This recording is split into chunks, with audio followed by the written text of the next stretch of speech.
Today, we're grabbing our detective hats because we are on the case of the invisible generation. We're going to solve this thing. We're going to figure out the psychology of Generation X and what really makes them tick. I mean, think about it for a second. Boomers, millennials, Gen Z, we are obsessed. We dissect everything about them. Their habits, their politics, how they spend money. The entire media cycle is just this endless conversation about who's saving the world and who's ruining it, right?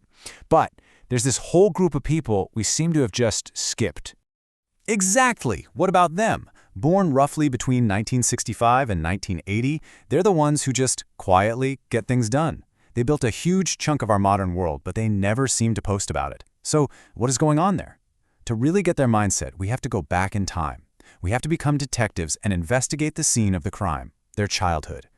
Okay, so part one of our investigation, raised by reality. The clues to the Gen X psyche, they're not hiding on some social media profile. Nope, they're buried in the experiences of a very, very different kind of childhood. This right here, this is the master key to understanding everything. The latchkey kid. Just picture it. You're 8, maybe 9 years old. You get home from school. The house is totally empty. You let yourself in with that key, and you're just on your own till your parents get home. And this wasn't some rare thing. For millions of kids, this was just a normal Tuesday. And we're not talking about a small number here. By the mid-'80s, we're talking about 7 million kids. Think about that. It was like this giant accidental social experiment that drilled one core lesson into an entire generation. You are responsible for you. You got to figure it out. Psychologists actually have a name for this. It's called a high-contingency environment. It's a pretty simple idea, but it's incredibly powerful. It just means your actions have immediate, direct consequences. There's no buffer. So if you forget your key, well, you're locked out. You break a glass, you got to clean it up or face the music later. There was nobody there to soften the blow. This basically trained their brains to always be thinking 3 steps ahead, constantly calculating risks and outcomes.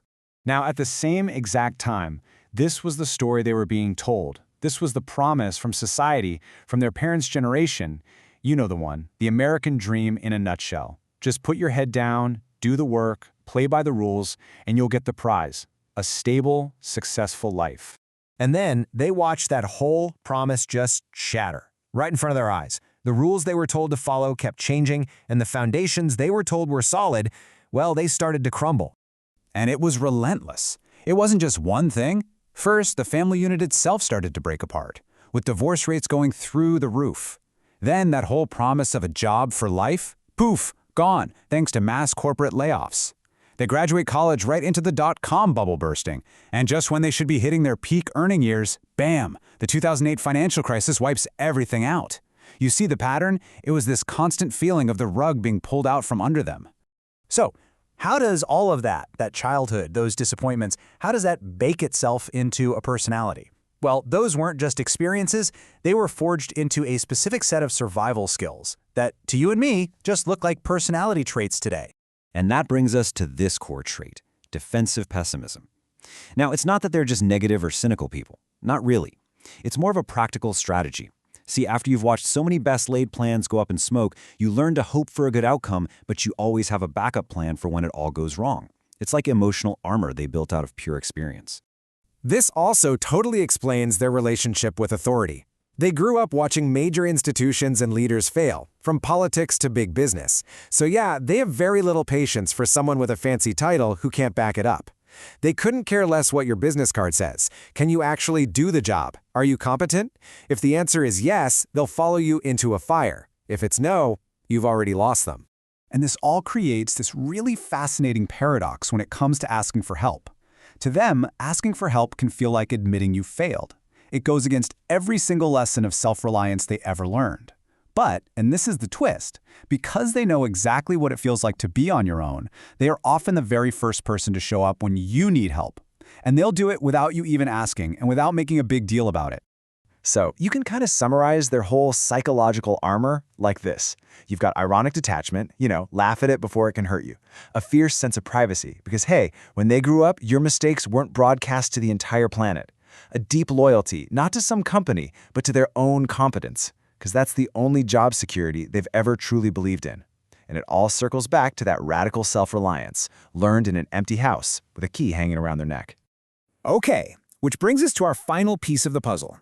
If Gen X is so quiet and so self-reliant, what's their role now?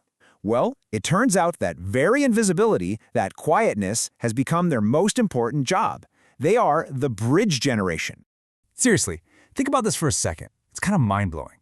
They have a foot in two completely different universes. They are the last Americans to know what it was like to grow up in a purely analog world, but they were also young enough to become the architects and the builders of our digital one. They are fluent in both languages. You realize how unique that is? An analog childhood is a fundamentally different experience. It teaches you how to be bored. It teaches you how to solve problems when you can't just pull out a phone and Google it. It forces you to find information when it takes actual physical effort. It builds a different kind of mental muscle that younger generations simply didn't need to develop. And that is their function right now. That quiet competence, that ability to just figure it out without needing a gold star, that is the bridge that connects the old ways of doing things with the new. They're the ones translating between the boomers at the top and the new Gen Z hires. They are the institutional memory. And you know, a bridge doesn't ask for a lot of attention. It's just there, doing its job, holding everything together. So, the case of the invisible generation, I think we can call it solved. They're not missing, they're just busy holding things up. Which leaves all of us with one last, and I think really critical question to chew on. What happens to our world, to our companies, to our culture, when that bridge is no longer there? What do we lose when the last generation that remembers life before the internet is gone?